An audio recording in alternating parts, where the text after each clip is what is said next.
So உங்ககிட்ட வந்து பார்த்தீங்கன்னா, எத்தனையோ விஷயத்த வந்து Instagram மூலியமாவும், YouTube மூலியமாவும் நான் நெறைய விஷயத்த வந்து ஷேர் பண்ணியிருப்பேன். இந்த விஷயத்த நான் ஷேர் பண்ணாம இருந்தா அது கண்டிப்பா வந்து நல்லா இருக்காது. ஸோ இன்னைக்கு நான் உங்ககிட்ட எத பேச வந்திருக்கேன் அப்படின்னு சொல்லி பார்த்தீங்கன்னா, ஒரு குரான் ரிலேட்டடான அகாடமி பத்தி தான் உங்ககிட்ட ஷேர் பண்ணிட்டு போலாம் அப்படின்னு சொல்லிட்டு வந்திருக்கேன். இந்த அகாடமியோட நேம் என்ன அப்படின்னு சொல்லி பார்த்தீங்கன்னா, அல் ஃபுர்கான் ஹஃபூத் அப்படிங்கிற இந்த அகாடமியோட நேம். இதோடைய கான்செப்ட் என்ன அப்படின்னு சொல்லி பார்த்தீங்கன்னா, ட்ரெடிஷனலா இருந்த எத்தனையோ விஷயங்கள் வந்து பார்த்தீங்கன்னா, இப்ப மாடர்னா மாறிட்டு வந்துட்டே இருக்கு. அதே மாதிரி தான் குரான் மனனம் செய்யறதும் ஒரு குறிப்பிட்ட இடத்துல போய் உட்காந்து அதை குறிப்பிட்ட ஒரு இடத்துல தான் உட்காந்து செய்ய முடியும். அந்த மாதிரி விஷயங்கள்லாம் வந்து அதான் வந்து மண்டையில் ஏறும்.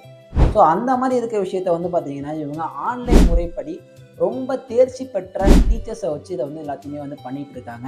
நீங்கள் வந்து ஒரு மென்னாக இருக்கீங்க, ஒரு உமனாக இருக்கீங்க, நான் ஒரு ஹவுஸ் ஒய்ஃபாக இருக்கேன், இப்போ நான் வந்து ஒரு வேலை செஞ்சுட்டு இருக்கேன், ஸ்டடி பண்ணிட்டு இருக்கேன், அப்படிப்பட்ட ஒரு ஆளாக இருந்தீங்க அப்படின்னா, உங்களுக்கு குரான் மனப்பாடம் செய்ய வந்து இன்ட்ரெஸ்ட் இருக்குது அப்படின்னா, நீங்கள் என்ன பண்ணணும், ஜஸ்ட் ஒரு ஃபோனில் வந்து இந்த அகாடமி வந்து போய் பாருங்கள். ஸோ உங்களுக்கு பிடிச்சிருந்துச்சு அப்படின்னு சொல்லி பார்த்தீங்கன்னா, உங்களுக்கு